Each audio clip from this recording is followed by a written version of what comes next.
그러면 헤브라이즘은 우리 기독교 사상의 본류이지만 기독교는 헤브라이즘하고 동일하다고 할 수는 없습니다. 기독이 그리스도의 한문 가차법으로 쓰인 그리스도라는 말 아닙니까? 처음엔 야소교였죠. 예수교죠. 그럼 지금은 이제 기독교라는 말을 우리가 사용한 지가 우리나라에서 이제 얼마 되지 않죠. 아주 초기에 야소교입니다. 야소가 이제 예수가 됐으니까 예수교죠. 그래서 지금도 예수교로 교단 공식명은 예수교로 쓰고 있습니다. 교단은 예수교고 쓸 때는 기독교라고 쓰고 그죠? 한 그리스도 안에 이제 예수 그리스도라는 이제 그 이름을 가지고 우리가 나눠서 그래서 어떤 교단은 기독교 대한성결교회, 기독교 대한감리교, 어떤 교단은 예수교, 야소교라는 이제 전통적 이름을 또 사용을 합니다. 중국식의 이제 틀에 따라 야소교 쓰기도 하고 그리스도가 기독이니까 쓰기도 하고. 그런데 기독교 사상은 엄밀하게 이야기하면 헤브라이즘하고 또 달라집니다. 그러니까 바로 거기에 또 우리가 봐야 될 키포인트가 있습니다. 헤브라이즘이 우리 모든 기독교 사상의 본류이기는 하지만 헤브라이즘이 기독교 사상의 전부를 구성하고 그 열매인 것은 아닙니다. 헤브라이즘은 뿌리일 뿐이고요. 몸통과 열매는 전혀 다릅니다. 그런데 그 분기점이 바로 예수 그리스도입니다. 왜 그러냐면 헤브라이즘은 예수 그리스도에서 걸려 넘어져 버렸어요. 그래서 바울이 예수 그리스도 그분 자체가 유대인들에게는 거침이 되어버렸다 이렇게 이야기를 하게 됩니다. 그러면서 이 헤브라이즘이 바울과 예수 그리스도의 제자들에 의하여 그 다음 사도들에 의하여 우리가 부르는 또 사도들의 제자들인 교회를 세운 교부들에 의하여 헤브라이즘이 기독교 사상이라는 새로운 틀 안에서 세워지게 됐고 그렇기 때문에 이제 우리들은 그러한 입장에서 오늘 우리들이 믿고 있는 바가 전적으로 유대주의의 뿌리에서 나오기는 했지만 유대주의의 몸통과 유대주의의 열매를 가지고 있는 것은 아닙니다. 나무의 최고의 결실이 열매이듯 사실상의 오늘날 기독교의 가장 핵심적으로 우리가 모두에게 누려지는 부분은 헤브라이즘이라고는 얘기할 수가 없다. 그렇게 말씀드려요. 더 쉽게 이제 제가 예를 들어서 성경의 이름조차도 유대교하고 우리 기독교는 이름이 다릅니다. 창세기라고 우리는 부르죠. 유대인들은 창세기라고 절대 부르지 않습니다. 유대인들의 창세기의 이름은 브레시트, 태초기입니다. 그러니까 태초에 하나님이 천지를 창조하시니라 해서 유대인들은 성경 이름에서 항상 첫 번째 규절에 있는 단어 중에서 가장 중요한 규절을 뽑아가지고 성경의 이름을 짓습니다. 그렇기 때문에 그들에게 있어서는 예를 들면 출애굽기는 쉐모트라고 이제 부르죠. 이름들이라 이렇게 얘기를 하죠. 왜냐하면 출애굽기 처음 시작을 할 때 야곱이 이스라엘이 이제 변화되어 하나님 앞에 변화된 이스라엘이 자기 자손들을 이끌고 가나안 땅에서 나와서 애굽에서 정착한 그 이름들이 이러하다 하면서 르우벤, 시므온, 레위, 유다, 이사갈, 스불론, 갓, 아셀, 단, 납달리 이런 식으로 12명의 아들 이름을 쫙 이야기를 하고 있어요. 그래서 처음 시작할 때 이 이름들이 이렇다 이렇게 시작을 해요. 그래서 유대인들의 성경 이름은 출애굽기가 아닙니다. 이름기입니다. 이름기. 창세기가 아니고 태초기예요. 근데 우리의 이제 초기 기독교에 있어서는 이것을 제네시스라고 불렀습니다. 창세기라고 불렀습니다. 근데 그 이유가 뭐냐면은 이게 여기서 이제 헤브라이즘과 기독교 사상이 나눠지는 분기점이며 다른 말로 하면 헤브라이즘이 예수 그리스도에 의해서 걸려 넘어진다 이렇게 얘기를 할 수 있겠습니다. 예수 그리스도가 나타났을 때 예수님은 예수님이 아니죠. 예수인 건 다 알고 있죠. 예수인 것은 안나스 가야바도 합니다. 나사렛 예수인 건. 근데 안나스 가야바는 예수가 그리스도라는 사실을 믿을 수도 없고 받아들일 수도 없는 것이죠. 거기서 걸려 넘어지는 것이죠. 그러니까 쉽게 얘기해서 그들에게는 창세기는 태초기이지 창세기가 아닌 것이고 출애굽기보다는 이름기인 것이죠. 레위기보다는 레위기가 아니라 그들에게 있어서는 이제 레위기에 보면 여호와께서 회막에서 부르심에 이스라엘 백성들을 모세를 통하여 여호와께서 부르심에 이렇게 되어 있기 때문에 히브리 민족에게 있어서는 그의 이름들이 여호와 하나님이 그들을 부르셨다는 의미로 사용이 됩니다. 그러니까 히브리어에 부른다는 의미가 바이크라니까 레이기의 이름에 레이 지파 사람들이 수행하는 임무인 제사의 임무나 또 절기의 임무나 또 레이족들이 이스라엘 백성들의 거룩과 정결에 관한 그러한 임무를 수행하는 책이라고 우리가 부르는 그 이름이 아닙니다. 그러니까 바이크라니까 부르시고예요. 부름기예요. 그러니까 어떤 소명, 그러니까 다른 말로 하면 소명기라고 해야 될까요? 그러니까 우리는 이제 레이기 1장을 보겠습니다. 그 번제가 나옵니다. 레이기 2장에 소제가 나옵니다. 이렇게 얘기하지만은 히브리인들이 이야기할 때는 부름기를 보시겠습니다. 이렇게 얘기를 하는 거죠. 그 다음에 이름기를 보겠습니다. 그건 출애굽기인 거죠. 그럼 태초기를 보겠습니다. 그러니까 창세기를 봤을 때 헤브라이즘이 봤던 것은 이건 태초에 관한 말씀이라는 거예요. 태초. 그런데 우리 그리스도인들은 구약 성경의 이름을 우리 그리스도인 방식으로 다시 바꿔서 부릅니다. 태초기가 아니고 제네시스. 태초에 하나님이 천지를 창조하셨다는 거예요. 그러니까 창조가 핵심인 거예요. 그래서 창조기라고 우리는 부릅니다. 그런데 이것은 이제 예창조만 가리키는 게 아니고 거기서 걸려 넘어진다는 거죠. 그리스도에게서. 뭐를 의미하느냐? 예수 그리스도를 통하여 창조되고 예수 그리스도를 통하여 예창조도 있고 새창조도 있고 예수 그리스도가 모든 창조의 기점이고 그러니까 이제 창조에 관한 것을 신약에서 새 언약에서 기술을 할 때 그러니까 어떻게 기술하죠? 요한복음 이제 볼까요? 태초에 말씀이 계시니라. 이 말씀이 하나님과 함께 있었고 이 말씀은 곧 하나님이시니라. 하나님과 함께 있고 하나님이에요. 같이 있고 하나님 그분이다. 굉장히 신비한 진술이죠. 근데 그 다음 구절에 바로 창조에 대해 이야기합니다. 만물이 그로 말미암아 지은 바 되었을 때 그가 없이는 된 것이 하나도 없느니라. 말씀에 의해서 창조돼요. 근데 이 말씀은 육신이 되어 우리 가운데 거하시는 예수 그리스도라는 거예요. 골로새서 1장에 보면은 15절 이후로 그리스도가 만물 안에 있는 8가지를 다 주관하고 계셔요. 정사와 권세와 통치자들과 현재의 일이나 장래의 일이나 그리스도가 통치하고 있는 이 모든 것들 그뿐만이 아니라 만물이 그를 통하여 지어졌고 만물이 그를 통하여 존재하고 있고 정확히 이야기하면 헬라어 전치사라면 에크 만물이 그로부터 나와 그러니까 그리스도로부터 기원하여 지어졌다. 그 다음 두 번째 만물이 그를 통하여 존재하고 있다. 지금 저와 여러분이 숨쉬고 있는 것도 그리스도가 붙들어서 숨쉬고 있다는 거죠. 그러니까 창조만의 문제가 아닌 거예요. 이거는. 그 다음에 만물이 그를 향하여 가고 있다. 에이스라는 전치사를 씁니다. 그 다음에 만물이 그분에게 귀속될 것이다 얘기하고 골로새서 1장을 보면 만물의 머리일 뿐만 아니라 만물의 주인이고 심지어는 만물의 초태생이시고 하나님의 영광이시오. 하나님 기업이시오. 교회의 머리이시오. 그러니까 그리스도에 대하여 이야기를 할 때 한마디로 그리스도는 십자가에서 죽으신 어린 양 정도가 아닌 거예요. 여기서 유대인은 헤브라이즘이 예수 그리스도한테서 걸려서 넘어지는 거다. 그 얘기입니다. 제 얘기가.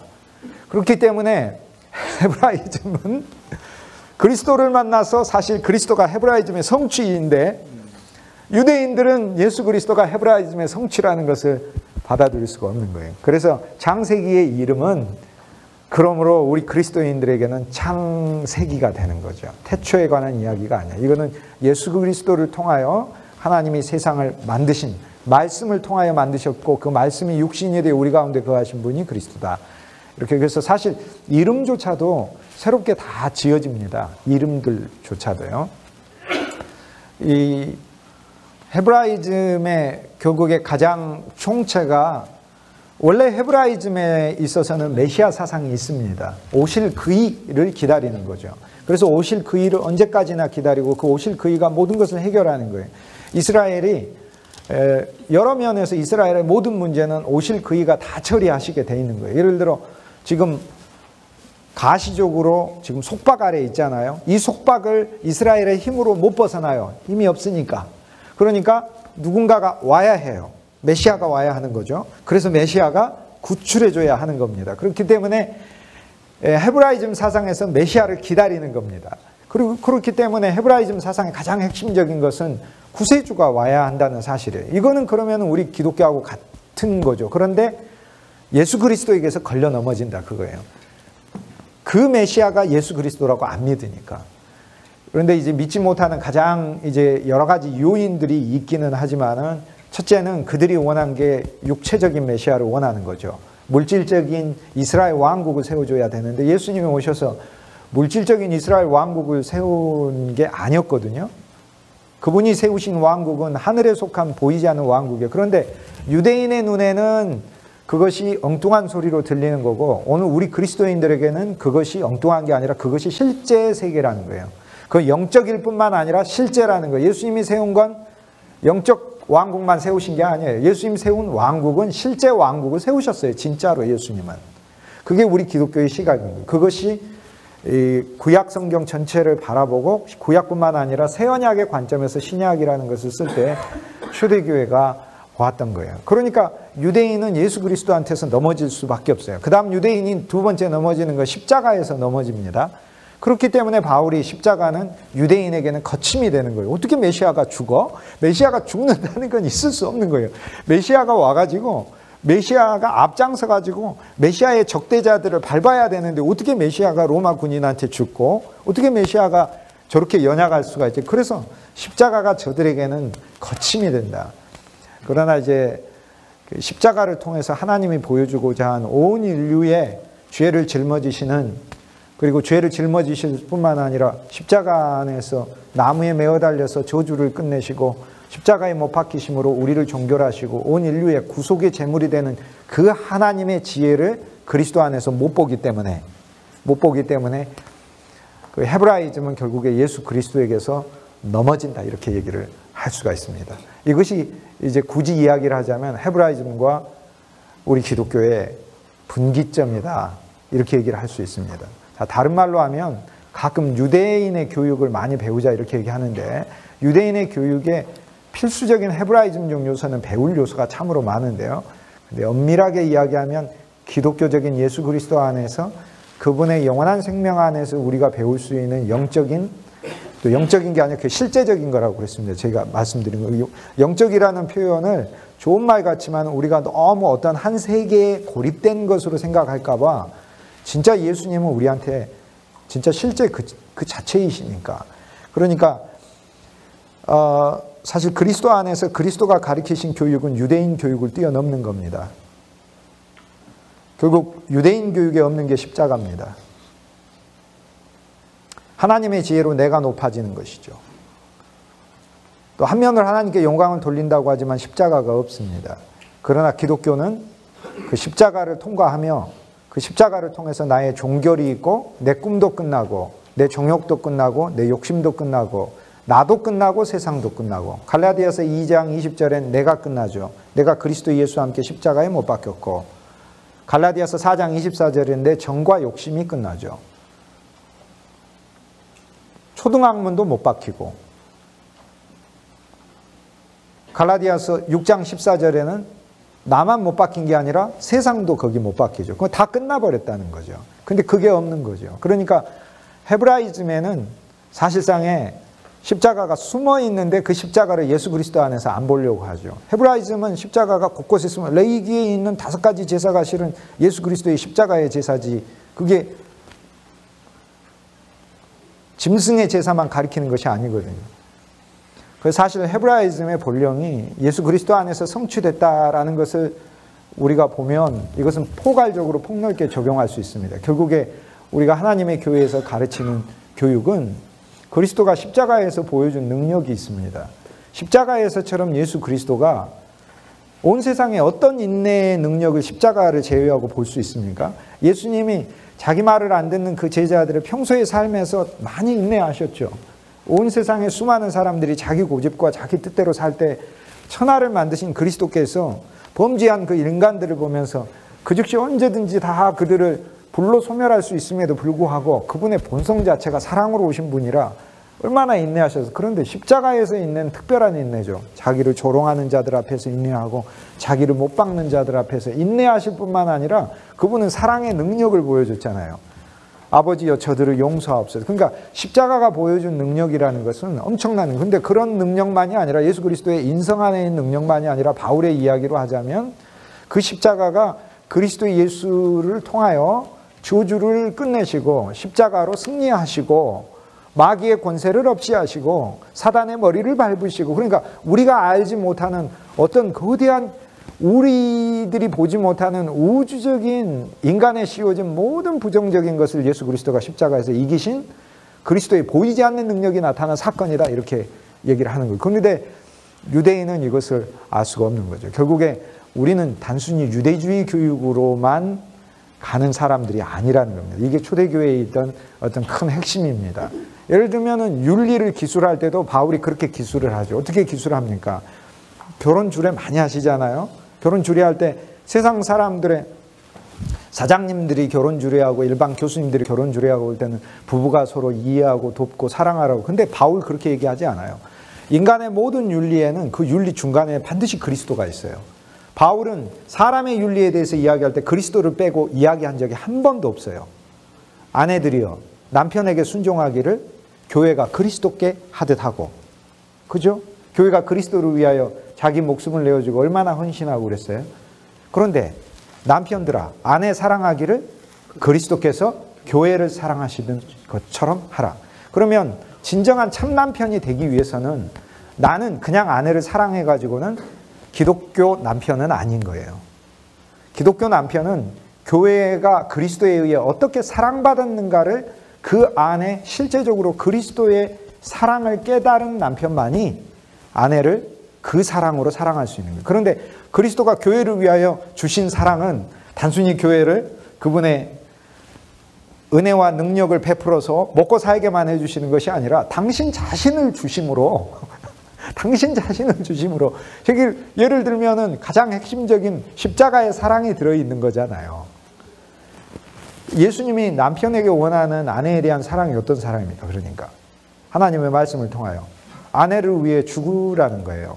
가정에서 안 죽어서 지내시잖아요. 그러니까 오늘부터 말씀을 적용하셔가지고 사모님들에게 앞으로 더 죽어 지내시는 네. 아멘입니까? 네.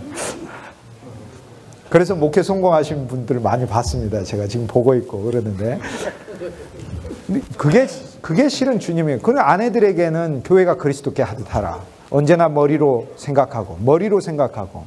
그러나 세상의 모든 아내의 본성은 자기가 남편보다 더 똑똑하다고 생각해요.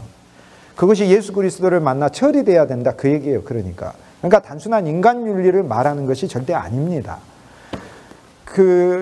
심지어는 아무리 헤브라이즘이 뛰어난다 하더라도 그 헤브라이즘이 그리스도를 만나지 않으면은 헤브라이즘의 본 정신이 못 살고요. 헤브라이즘이 그리스도 안에서 그리스도를 통과하지 않으면 헤브라이즘이 살지를 못해요. 오늘 이것은 우리가 구약을 읽을 때 구약이 어떻게 쓰여지고 구약이 어떻게 풀이돼야 하는가를 보여주는 중요한 원리가 그 속에 담아져 있는 거예요. 쉽게 얘기해서 그리스도가 모든 것을 여는 키입니다. 그것이 바로 새 언약 안에서, 새로운 언약 안에서 우리에게 소개되는 하나님의 그분의 놀라운 경륜의 메시지인 것이죠. 초기 기독교에 있어서, 초대교회에 있어서 가장 바로 이 핵심적인 것, 메시아가 필요하고 이 메시아가 바로 예수 그리스도라는 것. 그러니까 헤브라이즘은 메시아를 기다렸습니다. 지금 곤란한데 메시아를 기다렸죠. 그런데 조금 더 깊은 차원의 메시아를 이사야가 말을 합니다. 그리고 에스겔이 또 말을 합니다. 이사야가 말을 하는 메시아는 굉장히 깊은 차원의 메시아. 예를 들면은 이스라엘 백성이 아주 교만해요. 그리고 주위 만민들도 교만해요. 그런데 이스라엘 백성이 스스로 겸손해질 수 없다는 거예요. 그렇기 때문에 메시아가 와야 하는 거예요. 그 메시아가 와서 높은 산들을 깎아줘야 된다는 거예요. 그러니까 쉽게 얘기해서 내적인 변화도 우리 스스로 할 수 없다는 것을 히브리 사상은 가르치고 있어요. 그래서 히브리 사상의 본류는 뭐냐면 어떤 계명만을 지키는 것을 말하는 게 아닙니다. 계명을 지키는 것은 율법인데 자세히 보면은 그 율법 속에 하나님이 본령으로 감추어둔 게 있는데 그걸 바울이 발견한 거죠. 이 율법은 그리스도께 인도하는 몽학선생 역할을 한다. 쉽게 얘기해서 무슨 얘기냐면 율법으로 인간이 성취될 수 있는 것은 초등신앙 수준이라는 겁니다. 몽학선생이 초등학교 선생님이라는 페다고그스니까. 그런데 우리는 초등 이상을 넘어 그리스도 예수의 성품과 그리스도 예수의 형상에 이르는, 그리스도 예수의 본질에 이르는 신앙이 우리 새언약의 신앙인데, 쉽게 얘기해서 이사야가 보는 것은 이스라엘 백성들아 겸손하라 이렇게 하나님이 우리에게 계명을 줘도 이사야는 뭐라고 얘기하냐면은 우리가 스스로 겸손해지지 못한다는 거예요. 그렇기 때문에 메시아가 와서 우리의 교만한 산을 부숴주셔야 된다. 이렇게 얘기를 하는 거예요. 그러니까 메시아는 구출만 하러 오시는 분이 아니고 부수러 오시는 메시아임을 얘기를 해요. 그리고 후반부에 가면은 이사야는 새로운 이야기를 또 하게 됩니다. 이 메시아는 심지어 우리를 위해서 죽으셔야 한다라고 얘기를 해요. 그래서 이사야 53장 우리가 알고 있는 그는 우리의 질고와 우리의 죄악을 지고 죽으셔야 된다는 것을 이야기를 해요. 그러니까 고난받는 종의 사상이 있어요. 우리를 위해 고난받으시는데 그건 우리의 어려움만 진다는 것이 아니라 세상 죄를 지고 간다는 것을 세례 요한이 보았잖아요. 그러니까 진짜 참선지잖아요. 그러니까 세상 죄를 지고 가는 어느 한 인간이 와야 되는데 그 세상이 나니까 온 세상보다도 더 중요한 게 나잖아요. 예수님이 온 천하를 얻고도 너를 목숨을 잃으면 무엇이 중요해? 천하가 중요합니까? 내가 중요합니까? 저는 제가 더 중요합니다. 전 솔직하게 전 애국자는 아닙니다. 전 대한민국보다 제가 더 중요합니다. 솔직하게 말씀드려요. 그러니까 저에게 애국을 강요하지 마십시오. 전 제가 더, 예수님도 그러셨습니다. 온 천하를 얻고도 네 목숨을 잃으면 무엇이 유익하냐고 하셔서 전 제가 더 중요합니다. 좀 제가 구원받아야 되고 제가 주님 말씀대로 살아야 돼. 내가 은혜 받아야 되고 난 나의 가족들이 예수를 만나야 되고 전 그게 더 중요합니다. 전 대한민국이 세계적으로 뻗어나가는 것보다 더 중요한 것은 그리스도의 복음이 온 세계에 뻗어나가는 게 저한테는 더 중요합니다. 미안한 이야기지만. 그러나 애국하는 분들이 나쁘다는 거 절대 아니고 훌륭한 일 하고 계시니까 애국하실 분들은 계속 애국하시라는 겁니다. 저는 히브리 사상을 만났을 뿐만 아니라 그리스도를 만나가지고 저의 애국의 꿈도 애국할 수 없다는 것을 알고 우리 조상님들 중에 애국자도 있고 충신이 있어서 귀양 가신 분도 있고 그랬지만은 그렇지 않고 소심하고 그냥 애국하지 않고 이런 분도 계셨겠죠. 뭐 그 피가 저한테 있으니까 이제 그런 것이 관심이 아닌 거죠. 헤브라이즘에는 어쨌든 메시아를 기다리고 그 메시아가 그래서 구약의 이사야의 말씀이나 이런 걸 보면은 누군가 와서 이걸 깎아줘야 돼요. 그러니까 우리 스스로 겸손해질 수가 없어요. 여러분도 체험해 봐서 알잖아요. 내가 겸손하자라고 율법을 내 마음에다가 아무리 둬도 겸손 잘 안 되는데요. 하나님이 한번 확 부러뜨려 주시니까 겸손이 되지 않습니까? 하나님이 우리를 부러뜨려 주시니까. 하나님 우리 자아를 부러뜨려 주셨을 때 비로소 우리가 겸손이 되잖아요. 어떤 하나님이 내 의의를 부러뜨리시고 하나님이 나라는 존재 자체를 한번 딱 다뤄주셨을 때 그때 진짜 겸손이 내가 만든 게 아니라 하나님이 나를 비춰주셨을 때 그때 내가 나오는 거죠. 윤리적으로 만드는 겸손은 저 사람 겸손하고 나도 겸손하고 이렇게 되지만 사실 예수 그리스도의 그 빛을 받으면 내가 정말 하나님 앞에서 죄인이라는 그것 때문에 내가 참 회개가 나오지 않습니까? 그리고 죄인일 뿐만 아니라 이 죄인에게 부으시는 한량없는 은혜가 감사하여 주님을 찬송할 수밖에 없게 되는 것이죠. 그게.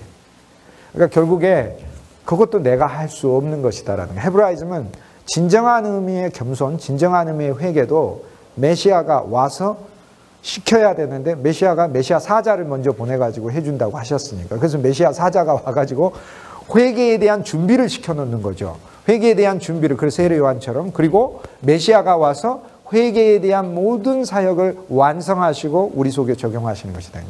에스겔은 또 다른 차원에서 메시아가 와야 되고 이 메시아가 하는 일에 대해 이야기합니다. 예를 들면 에스겔 36장에 에스겔은 이렇게 얘기합니다.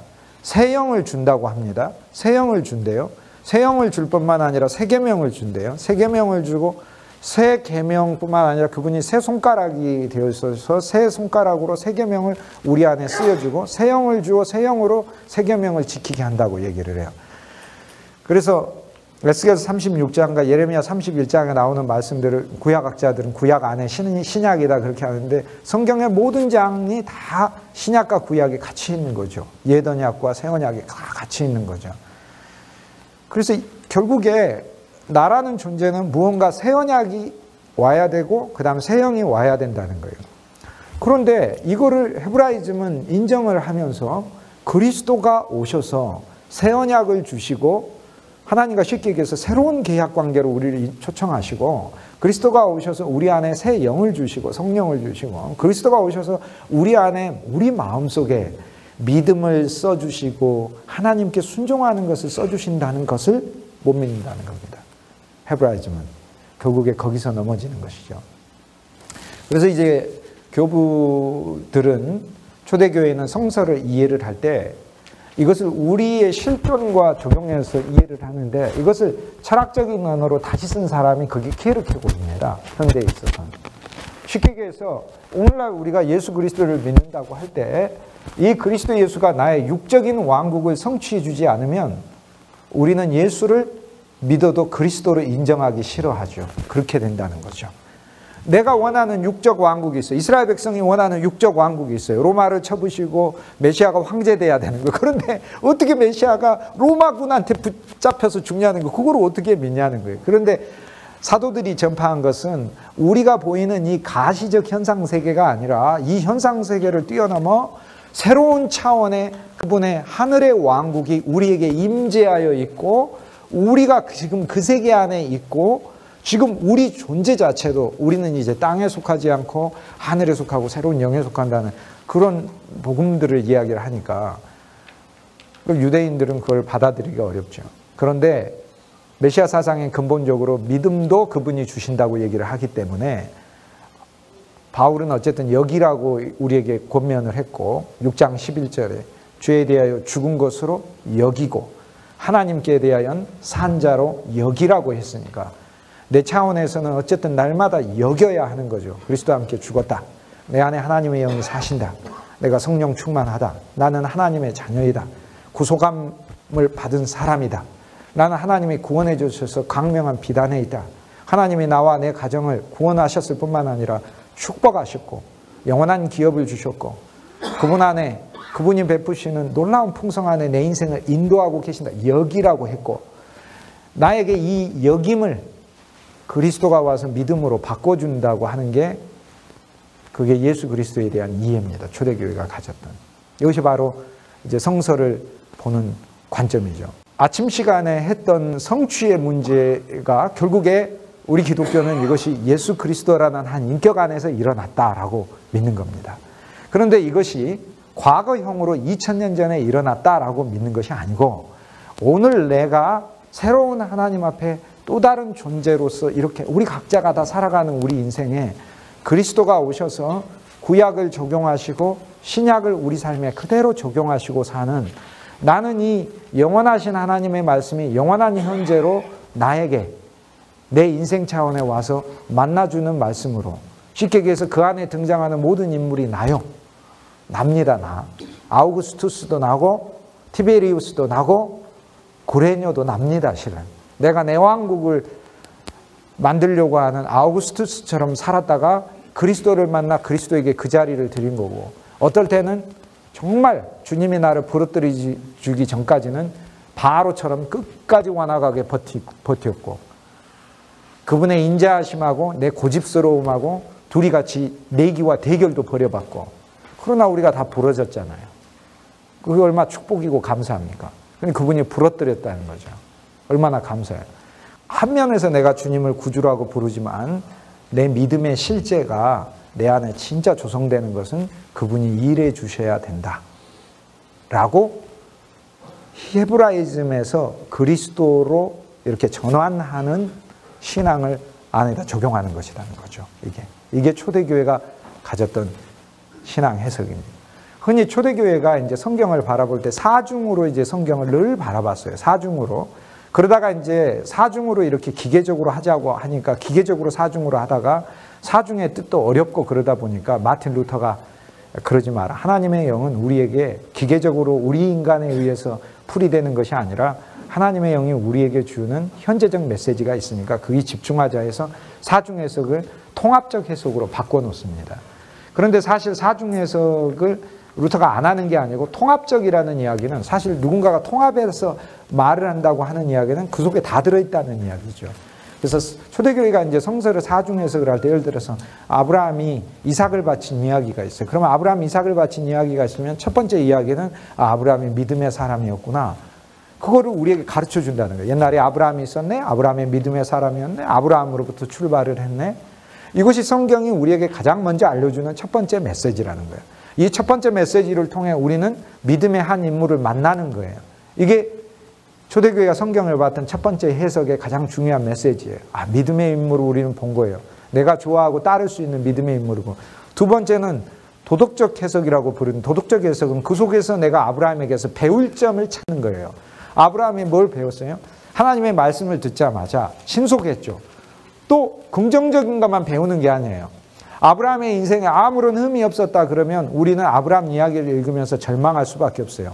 아, 이런 정도 되는 사람이니까 하나님께서 아브라함을 창세기 12장부터 축복하고 15장에 축복하고 아브라함에게 아브라함아 내가 너로 하여금 온 세상에 창대케 하고 너의 이름도 창대케 하고 너를 축복하는 자를 축복하고 저주하는 자를 저주하고 내 이름도 창대하게 하고 너의 한 자손을 통하여 큰 민족을 내게 하고 그뿐만이 아니라 복의 근원이 되게 하고 근원이라는 말은 히브리어 원문에 없어요. 복 자체가 되게 하면 이렇게 돼요. 근데 번역할 때 복 자체가 된다는 말, 복의 실제가 된다는 말이 번역하는 분이 이해가 잘 안 되거나 믿음으로 수용이 안 돼가지고 복의 근원이 된다. 히브리어 원문에는 근원이라는 말이 없어요. 복 자체가 된다고 그래요.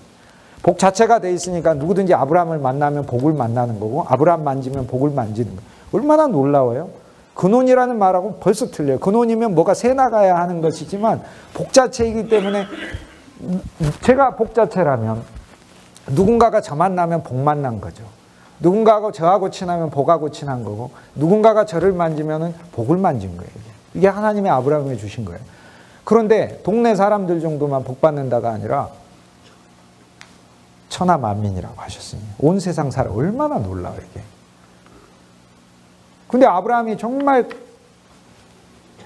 삶에 흠이 없는 사람이다. 그러면 우린 창세기 이야기를 읽으면서 절망할 수밖에 없죠. 그 정도 되니까 하나님 이렇게 축복했고. 근데 보면 바로 12장에 그 말씀 해주자마자 12장 바로 밑에 부분에 봐보십시오. 무슨 사건이 나오는지. 애굽에 가가지고 자기 아내를 사라를 누이라고 하죠. 그걸 보면 우리가 얼마나 위로가 되는지 몰라요. 하나님은 내 행위의 온전함으로 하나님의 제자를 뽑는다면 저는 진짜 주님의 제자 안에 들어서지 못할 거예요. 삭개오가 어떻게 예수님 제자가 되겠어요? 여리고에서 삭개오보다도 훨씬 더 도덕적으로 사는 사람이 얼마나 많았겠어요? 세리라는 직업 자체가 이스라엘 백성들에게 있어서 로마를 대신해서 세금 걷는데 로마를 대신해서 세금 안 걷으면 그 지역은 헤롯 안티바스를 위해서 세금 걷는 사람인 거예요. 그는 이두메아 사람, 유대인들이 아주 최악으로 싫어하는 왕을 위해서 일하는 자이거든요. 근데 주님의 행위로 보신다면 어떻게 그의 집에 가서 주무십니까? 그리고 삭개오야, 네가 가난한 사람들에게 뭐 다 나눠주고 선행한 다음에 나한테 연락해라. 문자해. 그러면 내가 니네 집에 가서 그때 방문하리라. 요즘 그렇게 안 하셨잖아요. 주님의 눈은 미래까지도 통찰하시는 영원의 눈이니까 삭개오한테 필요한 건 예수 그리스도의 은혜가 필요하고 예수 그리스도의 용서에 필요하고 예수 그리스도의 씻음이 필요하고 예수 그리스도가 새로 조성하심 필요하고 예수 그리스도의 그 교제가 필요하고 예수 그리스도의 생명이 필요한 거예요. 먼저 그가 진짜 변화되기 위해서는. 그의 노력이 아니고. 이게 헤브라이즘의 그리스도와의 결합인 것이죠. 이게 초대교회가 가졌던 예수 그리스도에 대한 이해인 거죠. 그러니까 우리들이 기본적으로 초대교회가 예수 그리스도에 대하여 가졌던 그 이해는 단순히 과거적인 이해만이 아니라 이 그리스도는 시제를 초월하여 2000년 전에 하셨던 모든 살아있는 하나님의 말씀을 우리 삶에 지금 현재적으로 적용하는 그리스도이시다라는 거죠. 그렇다면 오늘날 우리가 그리스도를 전한다 할 때 초대교회 쪽으로 이야기하면 교회사 교수의 입장에서 제일 안타까운 게 뭐냐면 초대교회를 열심으로 착각하고 있다는 게 안타까워요. 제가 종종 강의에서 이야기하는데 기독교 2000년 역사에서 제일 열심히 특심이었던 시대는 중세 십자군 시대입니다. 막 죽었어요, 가서. 근데 초대교회도 똑같이 순교하고 중세 십자군도 가가지고 교황을 위해 죽기도 하고 막 하고 하는데 초대교회가 진짜 보여준 것은 단지 열심의 시대가 아니라는 거예요. 그리스도에 대한 교제와 사랑, 살아있는 그리스도에 대한 내재하는 그분 안에서의 그 교제를 통한 체험, 교통이라고 부르죠. 그것이 살아있었다는 거죠. 결국에 오늘 우리는 2000년 전에 살았던 그 예수를 전하는 게 아니고 지금 우리 사역의 현장에서, 지금 우리 심령 안에서, 지금 우리 가정 안에서, 지금 우리 교회 안에서 성경 전체를 적용시키고 성경 전체를 일하시는 그 그리스도를 전하는 자들인 거죠. 그러니까 우리가 이게 초대교회가 성경에 대하여 가졌던 겁니다. 자, 성취에 대한 이야기를 더 해보겠습니다.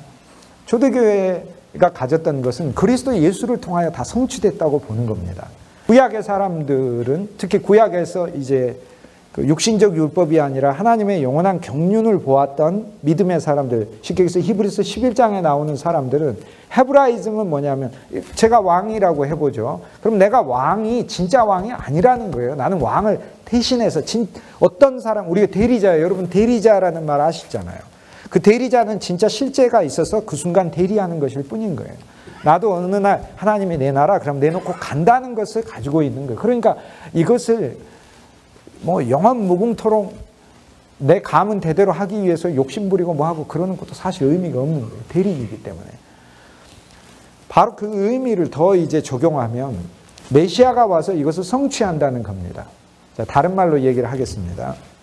아벨이 양을 잡았습니다. 아벨이 양을 잡았는데 아벨이 양을 잡으면서 양으로 제사를 드리면서 가인하고 가장 큰 차이가 그겁니다. 가인은 자기가 바친 곡식이 제사의 실제라고 믿는 거고요.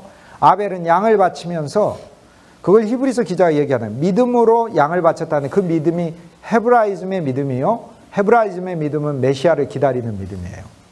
메시아가 와야 된다는 믿음. 그럼 양을 바치면 뭘 기다리는 거예요? 우주적인 어린 양이 언젠가는 온다는 거예요. 그러니까 내가 하는 행위는 하나님 앞에서의 그림자요 모형인 거예요. 그리스도가 와서 진짜 어린 양으로서 그분이 어린 양으로 제사를 드려줄 때 내가 바쳤던 이 어린 양의 제사가 성취되는 거예요. 그러니까 내 삶은 예수님을 비춰주는 거울로 사용되는 거예요. 내 삶은. 노아가 방주를 지었을 때 이 방주가 온 세상에 가장 좋은 방주다라고 생각한 게 아니고 나는 이 시대의 사람들을 구원하는 방주를 짓지만 헤브라이즘은 메시아가 와서 이것을 이루어야 되는 거예요. 그러니까 우주적 노아가 와서 우주적 방주를 지어주는 사건을 소망하면서 자신의 시대의 방주를 짓는 거예요.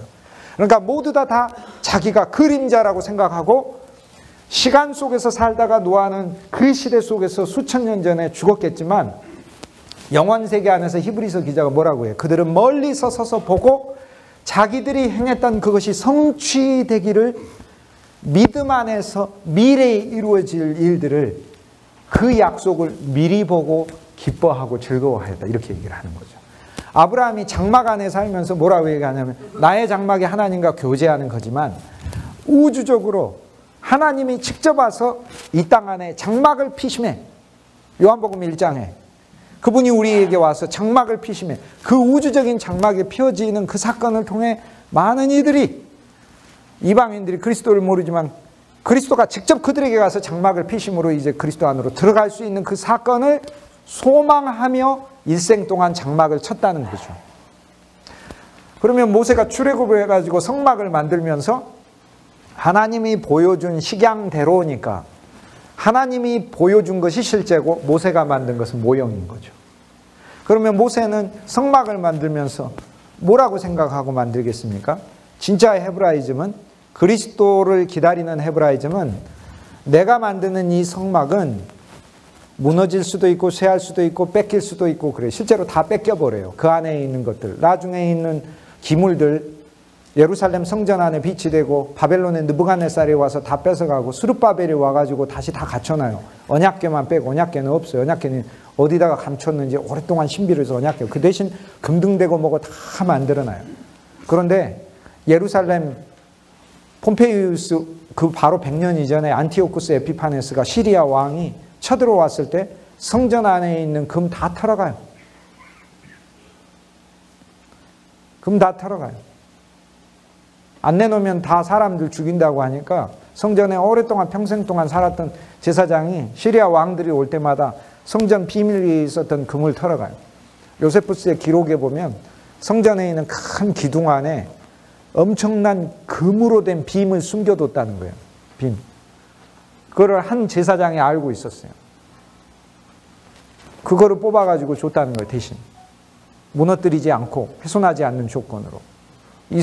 나중에 이스라엘에 로마가 쳐들어왔을 때 로마도 뺏어가요.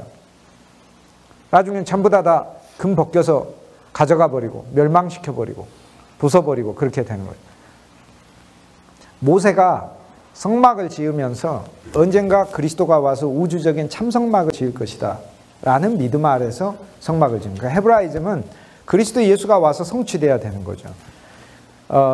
이스라엘 백성이 이것은 기물만 하는 게 아니라 모든 행위하고도 관련되어 있습니다. 이스라엘 백성들이 애굽에서 나왔습니다. 출애굽을 한 거죠.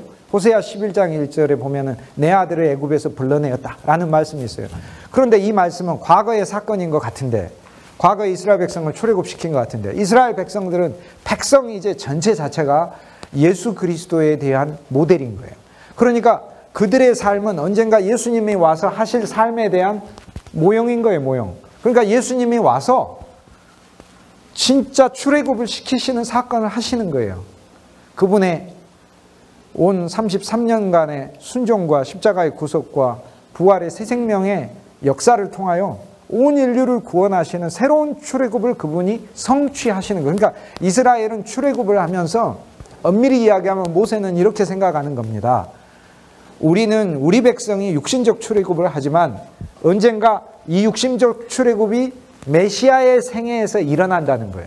메시아의 생에서 일어날 때 육신적 출애굽이 성취되는 것이다. 이렇게 말을 한다는 거예요. 이것이 바로 헤브라이즘이 예수 그리스도 안에서 성취된다는 겁니다. 남을 돕는데 내가 그냥 도왔다. 이건 세상 윤리입니다. 그냥 착한 사람입니다. 그런데 내가 남을 돕고 또 교회 안에서 섬기고 봉사하고 그럴 때 구주 예수 그리스도를 사랑하는 믿음과 마음과 그분의 생명과 성령의 은사 가운데 내가 행한다면 이것은 내가 한 것도 아니요. 내 안에 구주를 통하여 한 것이기 때문에 계명을 성취한 것이죠. 쉽게 얘기해서 그리스도가 나를 주관하셔서 하신 일이기 때문에. 그러니까 결국에 나의 현재적인 삶도 내가 어떤 일을 하는 것이 사실상의 근본적인 핵심이라기보다는 그 일을 할 때 누구랑 하느냐, 누구를 믿는 믿음 안에서 하느냐, 누구를 위해서 하느냐, 누구의 은혜 가운데 하느냐, 이것이 헤브라이즘 사상의 기본이다. 이렇게 이야기할 수 있습니다. 그래서 초대교회에는 구약에 일어난 그 모든 사건들이 그리스도 안에서 일어난 거죠. 그러니까 마태가 뭐라고 얘기합니까? 예수 그리스도께서 헤롯의 박해를 피해서 애굽으로 갔다가 애굽에서 다시 나와서 헤롯이 죽었다는 이야기를 듣고 나사렛에 와서 사시게 되잖아요. 그런데 그 아들 아켈라오가 다스릴 때까지만 하더라도 남부 유다에 있었으니까 유다의 베들레헴에 가 있지 않고 아켈라오가 다스리지 않는, 그나마 헤롯 안티버스는 막 죽이고 이런 정도는 아니었으니까 갈릴리 지역에 가셔서 나사렛에서 사셨다. 이렇게 하면서 뭐라고 얘기하냐면 이는 내 아들을 애굽에서 불렀다 함을 이루려 하심이라. 이렇게 되는 거예요. 자, 이제 구약을 읽는 방법이 어떤 식으로 읽었는지 아시겠죠? 아, 구약에 출애굽을 했네. 그러면 그리스도에게서 반드시 이 출애굽 사건은 성취되어야 하네죠. 그런데 이것이 한 걸음 더 나갑니다. 예수 그리스도 안에선. 무슨 얘기냐면 예수님 자체가 애굽에 가심으로 헤롯의 손에서 건짐받고 헤롯이 진짜 죽었을 때 이제 완전히 그 위험에서 건짐받음으로 애굽에서 건져졌다는 이야기는 구원받았다는 이야기니까 예수 그리스도께서 이제 안전한 상황이 되셨다라고 이제 얘기를 하는 것이죠. 그러니까 이건 예수님에게서 성취된 것인데 거기에서 헤브라이즘이 이제 보지 못하는 게 하나가 있어요. 그게 바로 예수 그리스도의 이제 놀라우신 사역을 통해서 우리에게 주신 위임과 새로운 일들인데 그것은 무엇이냐면 그리스도 예수가 오셔서 하신 말씀이 너희가 내 안에 내가 너희 안에, 그래서 연합입니다. 이것이 바로 헤브라이즘이 갖지 못한 예수 그리스도 안에 있는 놀라운 신비적 사상입니다. 그리스도 예수와 우리가 연합한 거예요. 그러므로 이제는 그리스도 예수께서 애굽에서 나오심으로 내 아들을 애굽에서 불렀다는 과거의 출애굽 사건을 말하는 게 아니고 그 과거의 출애굽 사건은 진짜 예수 그리스도께서 애굽에서 나오셔서 위엄이 헤롯이 죽음으로 위엄이 사라지는 그 사건을 성취하는 말씀 같은데 이제는 그 말씀이 내 안에 와서 내 인생 자체가 출애굽을 하게 됐을 때 이 말씀이 성취되는 것이다 라고 바울이 풀이를 하고 있어요. 그러니까 바울이 풀이를 해주는 것은 한 차원 더 나가는 것이다. 결국에 예수 그리스도 안에서 이루어졌다고 다 이루어진 게 아니고요. 이것이 나와 그리스도와 연합하여 내 안에서 이루어졌을 때 진짜 율법이 성취된 것이죠. 그런데 그 성취하는 그 주체가 바로 그리스도이다. 이렇게 봅니다. 그러므로 바울이 편지를 쓸 때요. 출애굽기에 있는 말씀이나 창세기에 있는 말씀이나 이 말씀들을 사실상 그대로 옮겨서 적습니다. 영적으로 풀이를 해서 적습니다. 제사장이 있으면 제사장의 옷을 5종류를 입잖아요. 속옷을 입고 겉옷 제사장의 옷을 입고 그 다음에 앞에 흉패를 붙이고 거기에 이스라엘 보석 그 다음에 금으로 된 띠를 띠고 그걸 보면서 바울이 영적인 단어로 겸손으로 띠를 띠고 겸손 온유의 옷을 입고 사랑에 매는 줄로 너희가 하나 더 하라. 그래서 이 단어들을 바울은 영적인 단어들로 전부 다 우리 안에서 일어나는 사건들로 다시 풀어내는 거예요. 그게 바로 초대교회가 성경의 이름부터 다시 정하고 유대교하고 갈라지게 된 쉽게 얘기해서 예수 그리스도의 인격 안에서 우리 존재와 근거를 발견하는 것이죠. 다음 오늘 우리들의 사역은 무엇이겠는가? 오늘 우리들은 과연 무엇을 하는 것인가? 오늘 우리들은 바로 그 주 예수 그리스도를 2000년 전에 주 예수 그리스도를 증거하는 자들이 아니고 지금 우리 삶에서 역사하고 지금 우리 삶의 모든 것들을 힐륭화복뿐만 아니라 내 삶의 인생 전체에 시간을 통틀어 과거, 현재, 미래 이런 것들을 다 통틀어서 역사와 모든 것까지 다 주관하시고 그분의 영원한 경륜을 향하여 나를 그분 안으로 다 이끌고 가시는 지금 일하시는 그 그리스도, 지금 은혜를 베푸시는 그리스도, 지금 출애굽을 적용하시고 지금 우리를 그분의 양으로 기르고 계신 그 그리스도를 증거하는 것이죠. 그래서 성경에 나와 있는 말씀들이 바로 현재적인 그리스도를 위한 말씀으로 보았던 것이 초대교회의 성서를 보는 메시지입니다. 두 번째 성서 해석에 있어서 사중에서 첫째는 어떤 인물을 보는 거, 두 번째는 그에게 배울 점을 보는 거죠. 아브라함에게 이런 믿음의 놀라운 점이 있었다라는 거죠. 배울 점 엄청나게 많죠. 하나님이 아브라함 만나자마자 너의 이름이 온 세상 백성들에게 위대하게 알려지게 되고 그 다음에 네가 복 자체가 되어 세계 만민이 복을 얻으리. 저는 그 기절을 읽으면서요. 저 무슨 생각했냐면 너무 현실성이 없다. 하나님은 그렇게 생각을 해요. 속으로. 너무나 현실성이 좀 부족하시더라고 하나님께서. 왜냐하면 제가 만약에 4000년 전에 아브라함이어서 하나님이 저보고 내가 너의 이름을 온 세계 만민 앞에 창대하게 해주게 또는 세계 만민이 너로 인해 복을 받게 될 거다 이렇게 얘기를 할 때 저는 아마 이렇게 얘기했을 것 같아요. 하나님 세계 만민은 좀 안 믿겨지고 우리 동네 사람들이나 나한테 좀 복 받았으면 좋겠어요. 아마 그렇게 얘기해요. 그런데 아브라함은 그냥 믿으니라 하잖아요. 믿으니라. 그러니까 이 어떠한 믿음인지 하나님은 얼마나 아브라함을 사랑하셨겠는가. 믿음이라는 것은 우리가 현실적으로 그려가지고 이 정도는 믿을 수 있어 라는 것을 믿음이라고 부른다면 사실 그것도 기독교의 믿음은 아닙니다. 그 믿음이라는 것은 사실상 정말 바랄 수 없는 것까지도 내가 하나님 앞에서 바라면서 믿음 안에서 그려볼 때 하나님은 그 믿음을 오히려 기뻐한다 이렇게 얘기합니다. 사실 하나님이 인간에게 준 많은 약속들이 현실적이라고 보기는 조금 어려워요. 하나님이 아브라함을 불러내서 아브라함아 네 주위에 꽃이 몇 송이가 있냐. 꽃이 이렇게 봤더니 아니 뭐 한 20송이 돼. 네 자손이 이 꽃 같으리라고 그러면 20명만 주셔도 좋겠네. 얼마나 현실적이에요. 그럼 믿기 쉽죠. 아브라함아 하늘의 별을 보아라. 저렇게 하늘의 별과 같으리라. 네 자손이. 현실성이 없어. 근데 헤브라이즘은 그 현실성을 믿는 게 아니고요. 우리 기독교 신앙은 바로 그 구주 예수 그리스도를 통하여 현실 이상을 뛰어넘는 바로 그 한 분을 만난 것이죠. 그 한 분을 만난 것이죠. 자, 그러므로 그 구약 안에 일어나는 어떤 사건들을 초대교회에 있어서는 이것을 그대로 적용하여 그래서 자신들의 메시지로 삼습니다. 그러므로 구약 안에서 일어나는 이 사건들은 그리스도 안에서 한 번 일어나야 되고 그리스도와 연합한 우리 안에서 또 한 번 일어나지 않으면은 이것은 일어난 것이 아니라는 것을 예수님이 말씀해 준 것이라는 거죠. 그러니까 새 언약은 그리스도뿐만 아니라 거기서 한 발 더 나가는 겁니다. 쉽게 얘기해서 우주적 성전이 예수님이잖아요.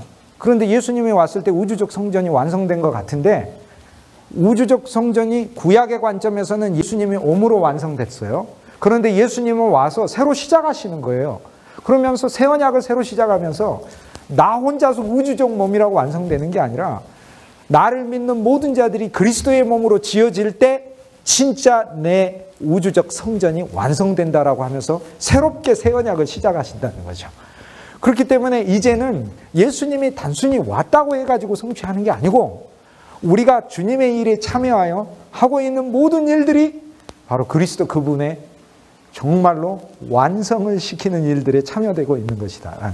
바로 그러한 믿음과 자신감과 그러한 기쁨 가운데 사도들과 초대교회 신자들이 이 일을 한 것이죠. 그렇다면 우리가 하는 어떤 일도 그리스도 예수와 연합한 일로 하게 되면 허튼 일이 없죠.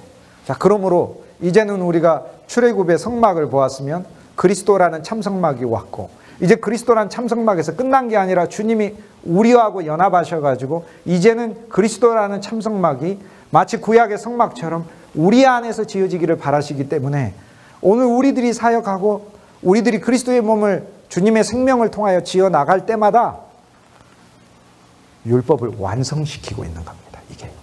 이게 율법의 완성입니다. 그래서 결국에 성취가 그 그리스도라는 말은 아주 깊은 차원으로 이게 이해한 겁니다. 이게 초대교부들의 신학의 핵심 중에 하나 성취라는 개념에 대하여 이제 어제 영원에 대해서 이야기를 했다면 저는 오늘 지금 이 성취가 무엇인지에 대해서 이야기를 하는 겁니다. 그런데 이 성취의 주체 자체가 누구냐를 발견한 게 실은 종교개혁입니다. 그건 이제 제가 내일 말씀드리겠지만 주체가 누구냐라는 게 그게 종교개혁이에요. 이 성취를 누가 앞장서서 하느냐 이거를 발견한 게 루터입니다. 누구냐면 그리스도라는 걸 발견한 거예요. 아, 이 성취를 그리스도가 앞장서서 하는구나. 그러니까 복음을 전하는 아름다운 자의 발이 섰도다라고 이렇게 이야기를 하는 그 귀절을 보며 이사야 54장 1절의 그 말씀을 보며 루터는 바울이 이것을 로마서 10장에 인용을 하고 있잖아요. 로마서 10장에서 15절에서 인용을 하고 있잖아요.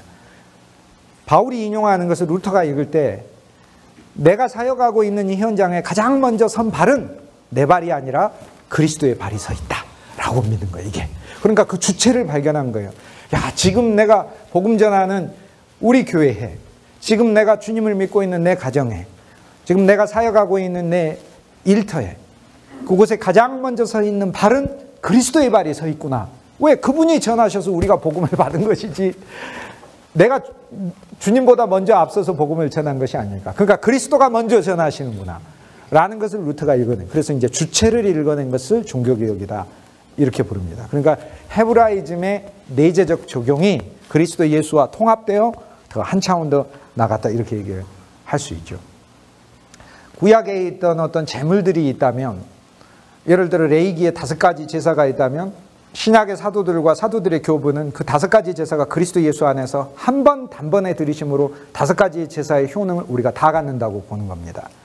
히브리서 10장 10절처럼 그분이 단번 자신을 드림으로, 에베소서 5장 2절처럼 자기 자신의 몸을 생축과 육축으로 하지 아니하시고 자기 자신의 몸을 들여 단번에 모든 것을 그러니까 예수 그리스도 안에서 구약은 제사가 다 늘어져 있는데, 예를 들어서 예수님이 번제로서만, 속죄제로서만 죽으셨다면 한 번 죽으시고 이번에는 번제로 한 번 더 죽으셔야 되니까 빌라도한테 전화 걸어가지고 미안하지만은 수고스럽겠지만 군병들을 한 번만 더 보내주시라 해가지고 그 다음에는 이제 번제로 죽으시고, 번제로 죽으신 다음에 또 전화 걸어서 이번에는 내가 화목제로 죽어야 되는데 한 번만 더 병자들을 보내달라. 그럼 빌라도 성질 낼 거 아닙니까? 한 번에 돌아가실 때 그거 다 하시면 되지, 그거 다 해야 되는 거야. 제사가 5개나 돼가지고 이걸 내가 해야 되는 거야. 단번에 죽으심으로 다 성취됐다. 그러니까 그리스도의 십자가 안에서 번제라는 말은 그 홀로코스트 아니고 히브리어로 다테움인 거죠. 선물이란 말이에요, 선물. 하나님께 내가 선물이 됐구나. 그러니까 우리가 십자가 보면서 내 죄사함만 본 것은 속죄제고 내가 하나님께 바쳐져 버린 거예요, 십자가를 통하여. 거기서 내 꿈이 끝났다는 걸 바울이 발견한 거예요. 내 정과 욕심이 죽어버린 거예요. 내 안엔 그리스도밖에 안 산다는 걸 바울이 본 거예요. 이게 번제인 거예요. 내가 그리스도 예수와 함께 십자가에 못 박혔나니 그런즉 이제 내가 산 것 아니요 내 안에 그리스도가 살아요. 번제인 거예요. 이거 번제. 십자가가 번제구나. 내가 끝났구나. 하나님께 다 드려져 버렸구나. 그러니까 우리가 십자가를 더 알면 알수록 야, 레위기 1장의 번제가 그리스도 안에서 성취됐구나. 이렇게 아는 거죠. 소제를 여호와께 드리라. 그 소제를 고운 가루라든지 아니면 가루를 익혀서라든지 기름을 넣어서라든지 전병이라든지 이걸로 드리고 아니면 밀과 포도주로 드리라. 그리스도 예수의 온 인생 자체가 하나님께 드린 제사구나. 그렇다면 우리가 구주 예수님 안에 다 들어있으니까 초대교회 이해는 뭐냐면 우리가 구주 예수님을 전해서 어떤 성도의 심령에 구주 예수가 들어갔을 때 소제가 들어간 거예요. 그 성도가 우리가 구주 예수 그리스도를 찬송하고 구주 예수를 향해 기도하고 구주 예수를 증거하고 구주 예수를 누리고 구주 예수를 좋아할 때 우리의 삶 속에 소제가 매일 일어난다는 것이죠. 그 말씀의 성취는 예수 그리스도 안에서 성취는. 그런데 이스라엘은 이것을 믿을 수가 없습니다. 그런데 사실 예수님은 육신적인 것도 안 하시는 것 같지만 진짜로 하십니다. 예를 들면 육신적으로 질병은 고치셨는데 왜 왕국은 세우지 않으셨나? 우리가 생각할 때 왜 예수님은 왕국을 안 세우셨지? 이스라엘 왕국을 세우시면 되는데 왜 로마 제국을 그냥 뒀지? 이렇게 생각하죠. 그런데 거기에 대한 이제 대답이 어거스틴적으로 대답을 하자면은 보이지 않는 하나님의 왕국, 신국이라는 것을 그리스도가 와서 이 땅 안에다가 씨앗처럼 심은 다음에 점점점 그 왕국은 커져 나가고 있고 자라나고 있다 이렇게 얘기하며 보이지 않는 왕국이 그분의 왕국이 지금 있다 이렇게 얘기하는데 보이지 않는 왕국뿐만 아니라 자세히 보면 보이는 왕국을 주님이 되게 만지십니다. 이 통치자들이 신약 성경에서 한꺼번에 제일 많이 등장하는 성경 구절이 어디냐면은 누가복음 3장 1절이에요. 누가복음 3장 1절 딱 시작하면서 티베리우스 황제가 제2의 15년째 있을 때 로마 황제에 있을 때 본디오 빌라도가 유대의 총독으로 있을 때 그 직위에 그 급수에 따라서 뭐 대통령이냐 1급이냐 2급이냐 3급이냐 요 급수에 따라서 차례대로 얘기를 하고 있어요. 그 다음 본디오 빌라도가 총독으로 있을 때 헤로드 안티파스가 갈릴리의 분봉왕으로 있을 때 헤롯 빌립이 이두레아와 드라고니스의 분봉왕으로 있을 때 루사니아가 아빌레네라고 하는 훨씬 더 위에 저기 시돈 두로 지역보다 더 위에 있는 그 다마스커스 왼쪽 지역을 다스리고 있을 때 거기 아빌레네라고 부르거든요. 다스리고 있을 때 여호와의 말씀이 요한에게 임하여 이렇게 되죠. 그러니까 그 한 구절에 누가는 그 한 구절에 실은 그 유대의 역사와 로마 제국의 그 변천에 대한 이야기를 딱 한 구절 안에 정리해 놨습니다. 그 이야기 안에. 그러니까 그 한 구절 안에 들어있는 비하인드 스토리는 어마어마하게 참으로 많습니다. 그런데 또 다른 표현으로 하자면 사실 거기 언급되는 이두레아라든지 드라고니라 아빌레네라든지 갈릴리라든지 유대라든지 다 누구 땅이에요? 본래 하자면 이스라엘 땅이죠. 이스라엘 땅에 이방 통치자들이 거기 유대인 한 명도 없고 이방 통치자들이 다 장악하고 있을 때 이렇게 시작이 돼요. 그때 여호와의 말씀이 시작됐다. 그러면 우리는 이제 물질적으로 기대를 해야 되는 거죠. 그 이방 통치자들 예수님이 다 몰아내시고 이제 그리스도의 왕국을 물질적으로도 세워야 되는데 예수님이 육체적으로도 고치셨잖아요. 육체적으로도 치유를 했지. 그러면 예수님은 영적으로만 치유했습니까? 영적인 눈만 띄는 게 아니라 예수님 진짜 장님도 눈을. 근데 왜 왕국은 실제적으로 안 세워요? 근데 예수님 실제적으로 세우셨어요. 그러면 영적인 보이지 않는 어거스틴의 신국 같은 개념인가? 아니에요. 예수님은 가시적 왕국도 만지고 계셔요. 왜 그러냐면 그게 누가복음 3장 1절에 딱 등장합니다. 세례 요한을 보내는데 세례 요한을 보내가지고 그리스도를 위한 마음을 준비를 시키죠. 회개로 준비를 시켜놓고 높아진 마음들을 하나님 앞에 겸손하게 만들고 독사의 자식이란 거 알게 되고 그 다음에 물로 세례를 받지만 영으로 새로 태어나는 것에 대해 기대와 소망을 갖게 되고 하나님의 친구가 아니라 하나님의 신부가 되는 더 뒤에 오시는 참 메시아를 기대하는 그 마음으로 가게 되고 그 소망을 주잖아요. 그런데 무리가 세 종류가 오는데 제일 첫 번째가 일반 무리들이라는 백성들을 가리켜요. 백성들한테는 두 버릇을 갖지 말고 이렇게 얘기를 하잖아요. 그 통치자들은 지금 그 백성들이 뭐로 보이냐면 다 돈으로 보여요. 뭐하러 땅을 뺐습니까? 이방 통치자들이. 돈이기 때문에 그래요. 사람들이. 그리고 그들 위에 군림하려고 그러는 거예요. 근데 세례 요한을 통해서 하나님께서 주시는 메시지는 뭐죠? 그 사람들에게 두 벌 옷을 갖지 말고 이렇게 되는 거예요. 두 벌 옷을 갖지 말고. 한 벌 옷만 가지고 나머지 한 벌을. 이제 두 번째 해석으로 하자면, 성경의 두 번째 해석으로 하자면 문자적 해석이니까, 첫 번째가 문자적이고 두 번째가 도덕적 해석이니까, 남이 벌거벗은 사람을 보라는 거구나. 긍휼한 마음을 보라는 거구나.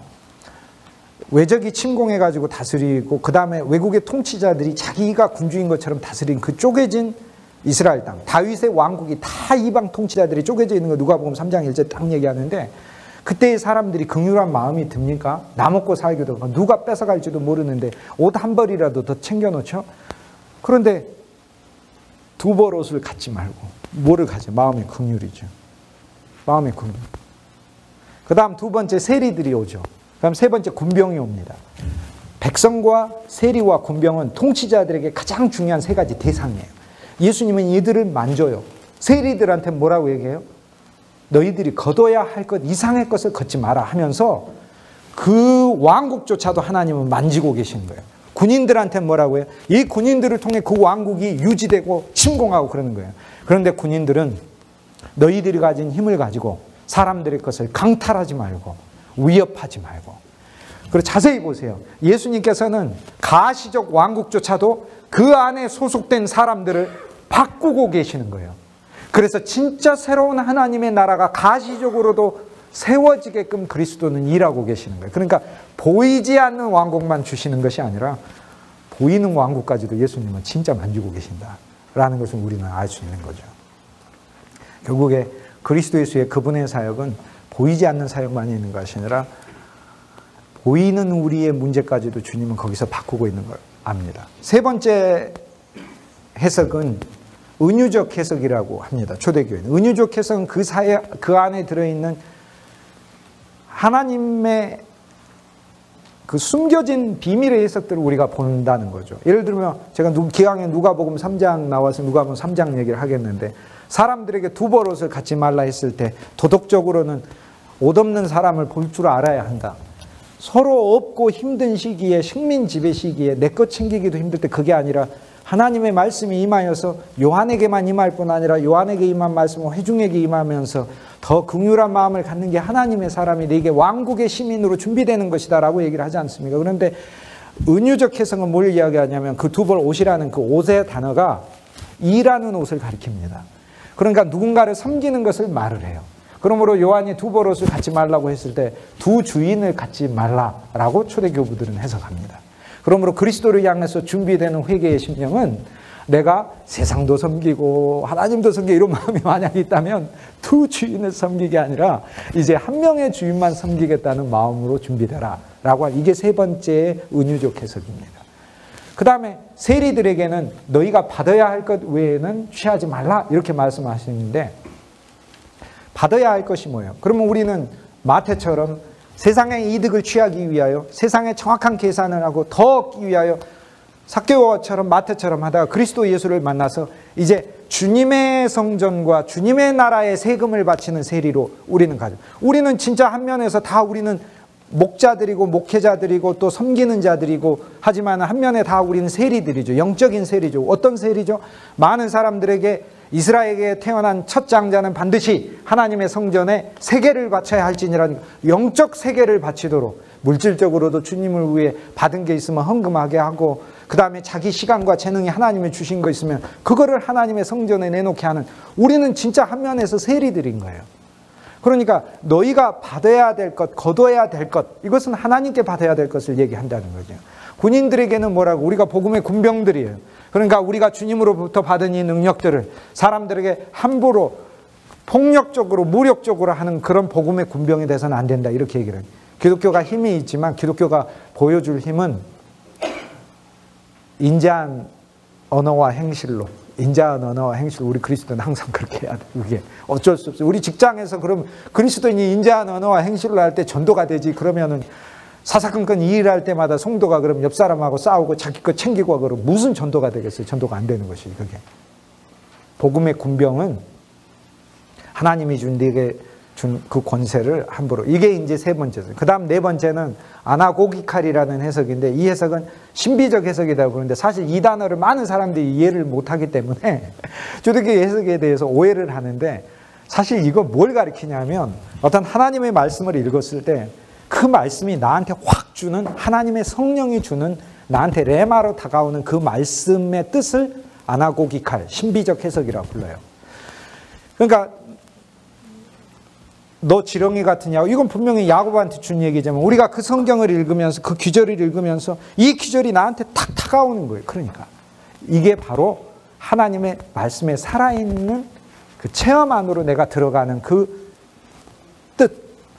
뜻을 전파해주고 발견시켜주게 하는 성경 풀이, 그리고 성경 전파, 이것을 아나고기칼, 신비적 해석 풀이라고 해요. 그러면 오늘날 우리가 말씀을 전할 때, 설교를 할 때 초대교회의 성서 해석 방식을 가지고 하자면, 먼저 우리는 모델을 가르쳐줘야 되는 거죠. 아브라함을 얘기를 하고, 그 다음에 두 번째, 도덕적으로 이 아브라함의 믿음을 배우자고 해야 되는 거죠. 그 다음 세 번째, 그 속에 숨은 뜻은 아브라함과 이삭의 관계를 통하여 우리 주 예수 그리스도 안에서 성취되는 아버지와 아들의 그 이야기를 그 속에서 풀어내고, 구주 예수 그리스도를 믿는 그 비밀의 믿음의 이야기를 얘기를 해줘야 돼요. 근데 네 번째 해석은 뭘 말하냐면, 오늘 내가 전한 그 총 메시지 중에서 어떤 메시지가 그 성도의 심령을 울렸는가.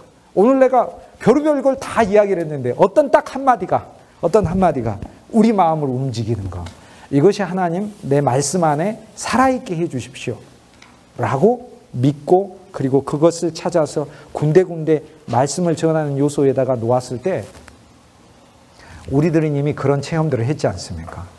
그리고 그런 체험을 듣는 자로서도 했고 전파하는 자로서도 그런 체험을 했지 않습니까? 우리는 이미.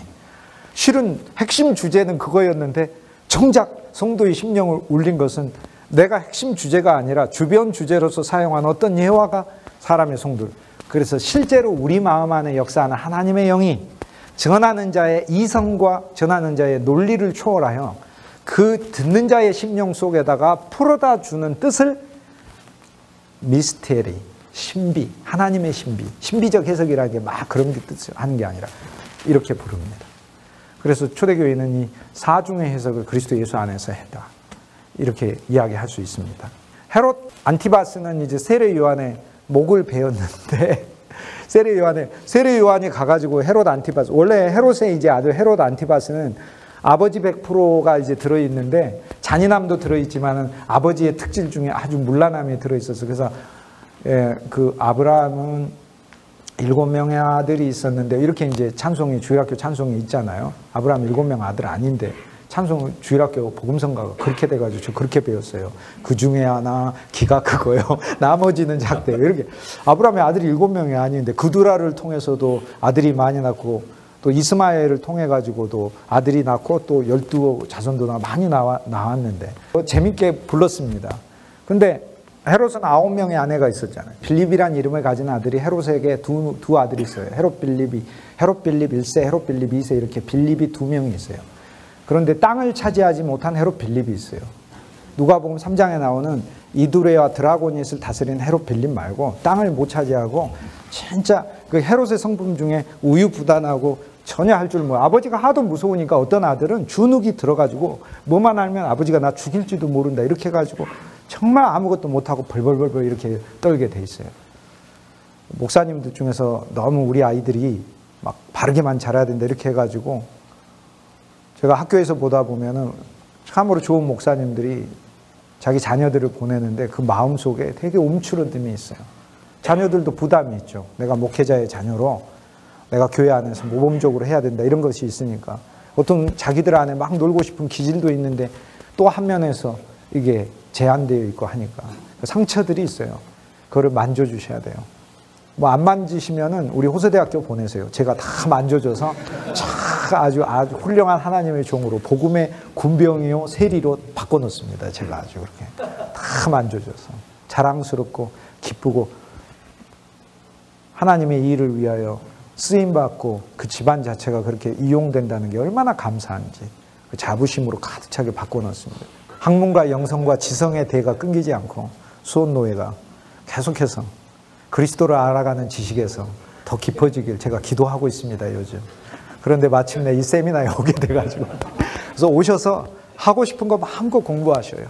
뭐든지 궁금한 어떤 주제가 있는데 그냥 이거 내가 한번 해보고 싶다 하면 그거와 관련되고 필요한 자료들을 다 제공해서 몇 년간 다 연구할 수 있도록 교수들이 서포트하니까 어려운 거 요구하지도 않습니다. 재미로 공부하기 때문에 나중에 하지 말라고 해도 정말 열심히 합니다. 저와 여러분들의 어떤 그 사역 안에 우리가 좀 더 그리스도를 향한 우리의 관심을 좀 더 노정해서 전한다면 저와 여러분은 명백하게 그 초대교회의 그러한 시각 아래 있는 거죠. 헤롯 안티바스는 그 형제 빌립, 다른 형제 빌립이 있었는데 빌립의 그 아내가 헤로디아스인데 로마에 놀러 갔다가 그 아내 헤로디아스하고 같이 이제 여러 대화 나누면서 하다가 이제 눈이 맞았어요. 그래서 로마의 사회에 데리고 와서 살고 있었습니다. 거기에 이제 세례 요한이 가가지고 형제의 아내를 취하는 것은 옳지 않다 이렇게 얘기를 하죠. 근데 저는 그걸 보면서요. 세례 요한이 정말 좀 새롭게 보이더라고요. 그 귀절이. 뭐냐면 제가 선지자라면 헤롯 안티바스를 왕으로 취급 안 할 것 같아요. 왕으로 취급 안 하니까 가서 그런 얘기도 안 할 것 같아요. 인간 말종인데 뭐 내가 얘기해봐야 뭐해 이렇게 될 것 같아요. 근데 세례 요한이요. 다윗에게 나단이 가서 이야기하는 것처럼 세례 요한이 백성이 두려워하는 지도자였잖아요. 존경한 지도자였잖아요. 광야에 있지만 그의 영적인 능력이 특출했잖아요. 세례 요한이 헤롯 안티바스에게 가가지고 직접 하나님 말씀을 전했다는 것은요. 헤롯 안티바스에게는 더할 나위 없는 영광이에요. 헤롯 안티바스를 왕으로 인정해 준 거예요. 이스라엘의 통치자로. 왜? 이스라엘의 대표 선지자가 대표 통치자에게 갔으니까. 그런데 거기서 마음을 열고 그러면 이 복잡해진 인간관계를 어떻게 해야 됩니까? 라고 물었어야 되겠죠. 근데 그게 아니라 옥에 가둬버렸잖아요. 비극적 현실이 일어나는 거예요. 그래서 이제 우리가 하나님의 말씀을 볼 때도 역사적인 관점과 같이 적용하여 이것이 우리 안에 실제 일어나는 많은 인간관계 일들까지 그리고 이것을 해결하는 분이 누구인가? 그게 구주가 해결하신다는 거죠. 이거를. 구주가 해결하시도록 맡겨둔다. 이것이 바로 통합적으로 다 적용돼서 하나님의 말씀들을 보는 것이다. 저와 여러분이 전파하는 그 말씀 속에 이러한 복합적이고 통합적인 말씀들이 늘 살아서 많은 심령들을 그리스도께 이렇게 더 견인했으면 하는 게 제 소망입니다. 예, 오전 시간 여기 마치도록 하겠습니다. 감사합니다.